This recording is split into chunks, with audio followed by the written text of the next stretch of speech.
Assalamualaikum dan selamat sejahtera. Kali ini saya akan bawakan tajuk persamaan kuadratik. Okey, soalan yang pertama diberi P tambah 2 dan Q tolak 3 adalah punca-punca persamaan kuadratik bagi 3x kuasa 2 tolak 4x sama dengan 7. Carikan nilai P dan nilai Q yang mungkin. Jadi bila soalan yang melibatkan punca-punca persamaan kuadratik ini dan diberi pula puncanya, jadi dia adalah sangat berkait rapat dengan hasil tambah punca dan hasil darab punca. Jadi di sini hasil tambah punca adalah sama dengan negatif B per A dan hasil darab punca adalah sama dengan C per A. Jadi apa dia ABC? Ialah merujuk kepada persamaan ini, iaitu okey, saya tuliskan semula 3x kuasa 2 tolak 4x tolak 7 dan samakan dia dengan kosong. Jadi daripada sini kita tahu bahawa A-nya ialah 3, B-nya ialah negatif 4 dan C-nya ialah negatif 7. Jadi kita bolehlah cari hasil tambah puncanya. Hasil tambah punca adalah sama dengan negatif B per A. Negatif ni memang dah ada dan B-nya ada lagi sekali negatif, jadi letak. Kemudian bahagi dengan A-nya 3. Jadi kita dapat hasil tambah puncanya ialah 4/3. Okey, dan hasil darab punca ialah C per A. C-nya ialah negatif 7 dan A-nya tadi ialah 3. Jadi hasil darab puncanya ialah negatif 7/3. Kemudian menggunakan ini, punca yang diberi sini ada 2, P tambah 2 dan Q tolak 3. Pun kita boleh cari hasil tambah punca dan hasil darab puncanya. Jadi di sini hasil tambah punca bermaksud kita tambahkan kedua-dua punca di sini. Jadi saya tulis di sini ya. P tambah 2 tambah dengan Q tolak 3. Okey, ni P tambah Q, P tambah 2, yang ini tambahkan dengan Q tolak 3.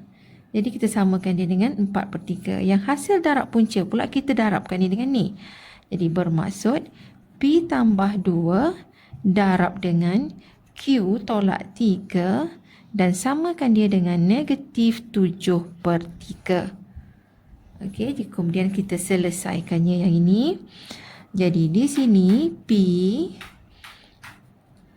tambah dengan Q, 2 tolak dengan 3 ialah negatif 1 sama dengan 4/3. Okey, 3 ni bawa naik ke atas jadi darab. Kita dapat 3P tambah dengan 3Q. Ini darab dengan 3, tolak 3 sama dengan 4. Dan kita permudahkan 3P tambah 3Q. Bawa negatif 3 ke sana jadi tambah 3. 4 tambah 3 ialah 7. Okey, kemudian kita buat yang di sebelah kanan pula. Kita darabkan P darab dengan Q ialah PQ. Okey, P darab dengan negatif 3 ialah negatif 3P. 2 darab Q ialah 2Q. Nah, 2 darab dengan negatif 3 ialah negatif 6. Sama dengan negatif 7/3. Jadi, ini tak ada yang boleh memudahkan pun. Jadi, kita bawa sahaja 3 ke sini. Jadi, kita dapat 3PQ tolak 3 kali 3 ialah 9P tambah 3 kali 2 ialah 6Q. 3 kali 6 ialah 18. Sama dengan negatif 7. Jadi di sini kita dapat 3PQ tolak 9P tambah 6Q. Kemudian di sini kita bawakan ke sebelah kanan negatif 7 tambah dengan 18.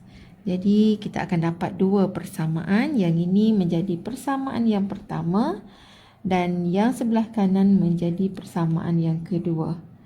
Okey, jadi di sini saya tuliskan 3P tambah dengan 3Q sama dengan 7 persamaan pertama.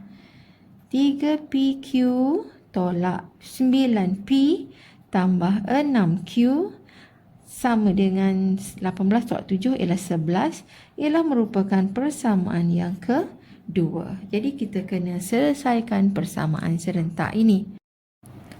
Okey, saya tuliskan semula persamaan 1 dan 2 di sini. Okey, jadi dari persamaan 1 kita jadikan P sebagai tajuk. Jadi kita dapati P adalah sama dengan 7 tolak dengan 3Q bahagi 3. Jadi yang ini menjadi persamaan 3. Ini ialah persamaan serentak di antara persamaan linear dan persamaan tak linear. Jadi kemudian kita masukkan persamaan 3 dalam 2. Masukkan 3 dalam 2. Okey, jadi kita dapat tuliskan di sini 3 P gantikannya dengan 7 tolak 3Q per 3. Okey, kemudian ada darab dengan Q.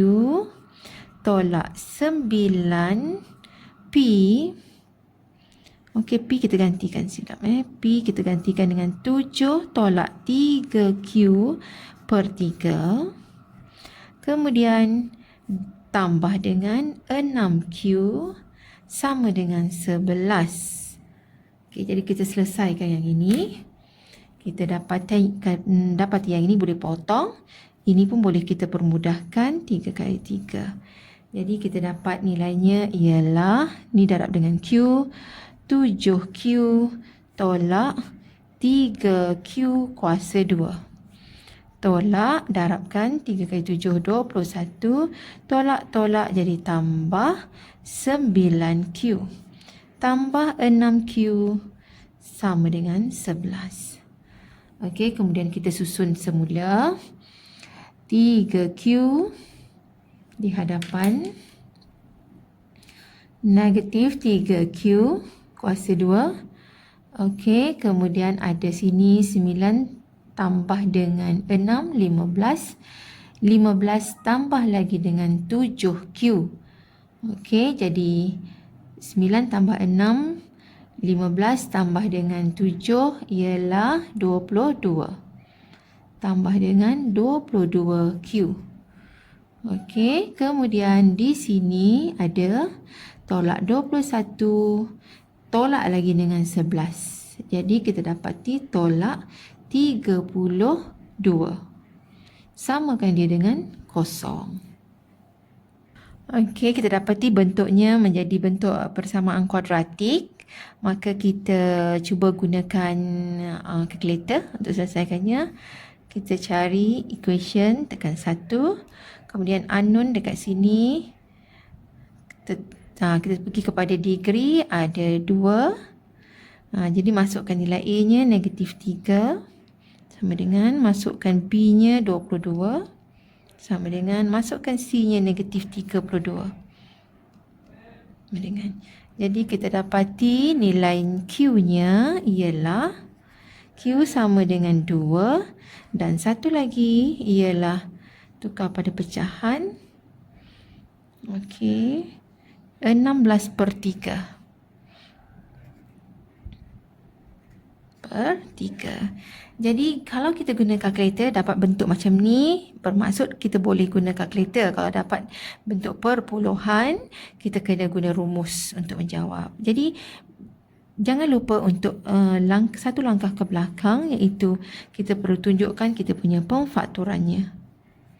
Okey, pemfaktorannya yang perlu ditunjukkan ialah kalau Q sama dengan 2, di sini kita tulis Q tolak 2.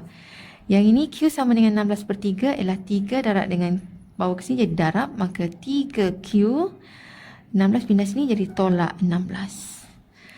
Okey, jangan lupa untuk tunjukkan pemfaktoran ini. Okey, bila kita dah dapat nilai Q, kita cari nilai P.